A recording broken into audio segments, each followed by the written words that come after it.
Hello' বন্ধুসকল, ভাত খাব লৈছোঁ আৰু আছোঁ মই গুৱাহাটীত। আজি বনালোঁ বৰালি মাছ দেই।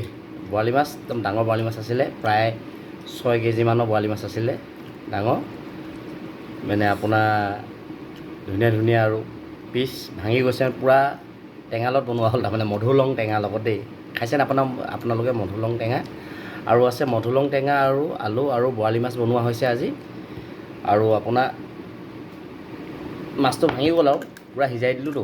কাঁইটডোখৰ দেখি গম পাইছেনো কিমান ডাঙৰ।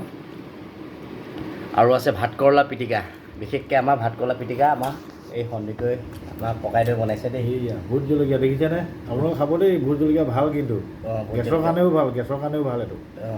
অঁ এইফালে আমাৰ মানিকে খাই আছে ভাত। নমস্কাৰ। অঁ খাই আছে। এখনত খাই আছোঁ। অঁ ঠিকেই, অকণমান দেখুৱাই দিলোঁ। অকলে নাই, তেওঁলোকৰ লগতে আৰু বন্ধু হয়, ককাইদেউ হয়, বন্ধুও হয়। তেনেকৈ খাইছোঁ আৰু ধুনীয়াকৈ মধুৰলং টেঙা আৰু বৰালি মাছ।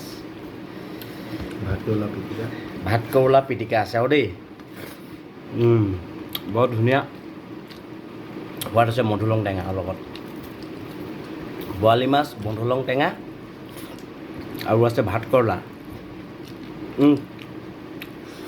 ভাতকেৰেলা 4টা মানে আপোনাৰ ধুনীয়াকৈ পিটিকিলে, ভোট জলকীয়া এটামান দি দিলে আমাৰ সন্দিকৈদাই, বৰ ভাল হৈছে। আৰু লগত পিঁয়াজ এডোখৰ।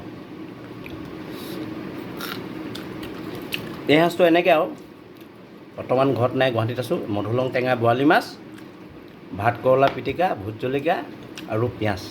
আজিলৈ ইমানেই কৈ মেলি বাই বাই। যদি আপোনালোকে নাই খোৱা ভাতটো খাই লওক। দেৰি নকৰোঁ।